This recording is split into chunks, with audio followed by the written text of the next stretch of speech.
Good day, ladies and gentlemen.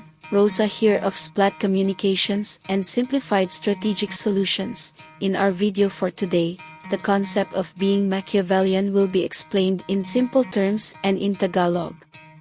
We hope that through this video, we would be able to show how former Senator Ferdinand Marcos Jr. was able to expertly answer probably one of the toughest questions in a political interview history coming from University of the Philippines Professor Dr. Clarita Carlos. We shall start after the brief channel intro. May we take this opportunity to request all of those who have not subscribed yet to please do so. Also, please do not skip ads as this allows us to remain independent. Lastly, kindly make it a habit to share our videos so you can help out in spreading relevant information. Thank you.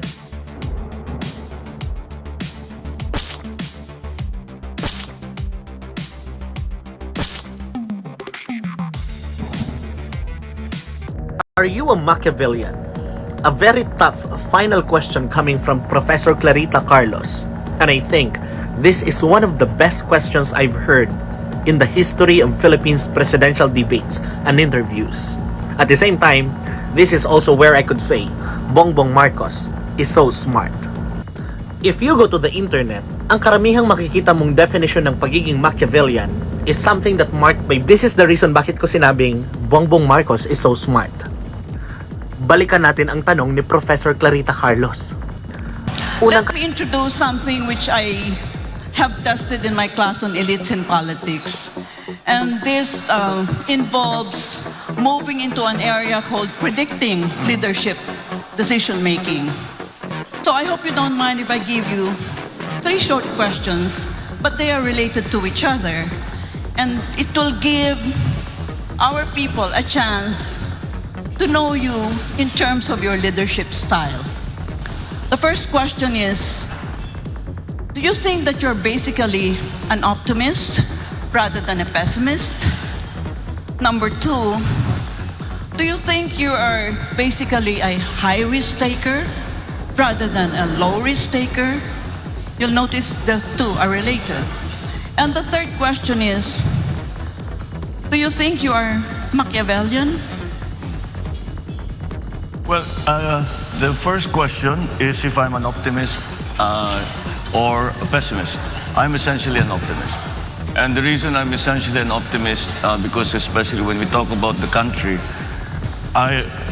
we are optimists. I am optimistic because our biggest asset is the Filipino people. And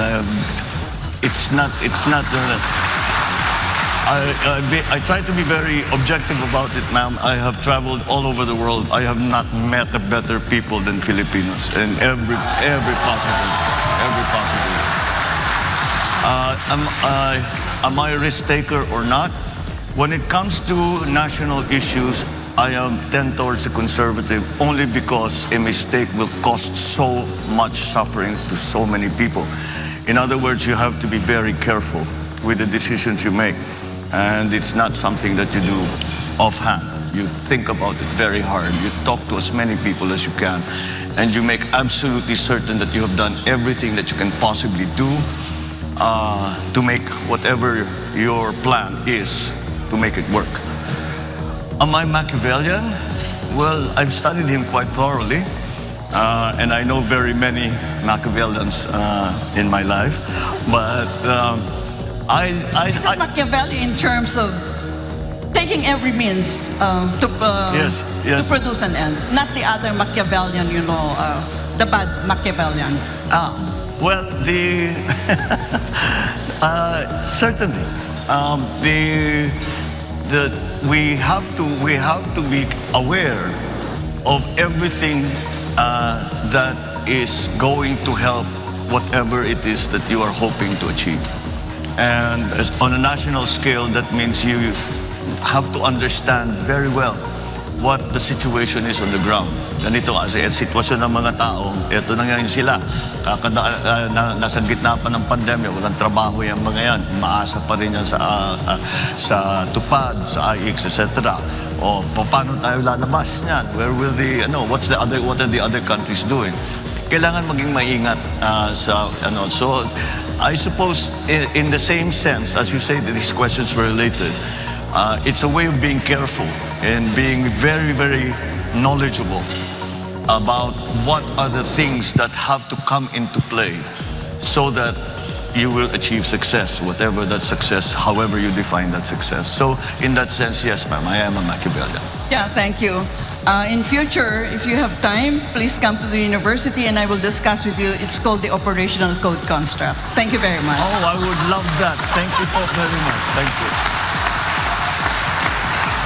Dahil kung idudugtong mo ang tatlong sagot ni BBM, ang ibig sabihin, he is an optimist, conservative, Machiavellian. He answered the question perfectly, genuinely, intelligently. And yes, Machiavellian leadership has two sides. Either you're a bad leader or a good leader. And finally, BBM also mentioned that would satisfy the principle number 2, to have the support of the people. Sabi ni BBM, you talk to as many people as you can, and you make absolutely certain that you have done everything that you can possibly do to make whatever your plan is to make it work. Trusting the Filipino people, believing in them, being intelligent, having good virtues, that is something that a good leader should have.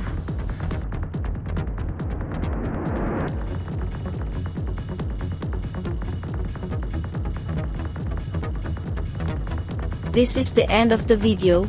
We hope we were able to explain clearly what the answer of former Senator Ferdinand Marcos Jr. was all about. What can you say? Kindly share your thoughts in the comment portion. As always, we promote a healthy exchange of opinion. If you like the video, kindly give it a thumbs up. In behalf of my partner Rina and the rest of the Splat Communications and Simplified Strategic Solutions team, thank you. Till next time. Stay safe. Rosa out. Bye.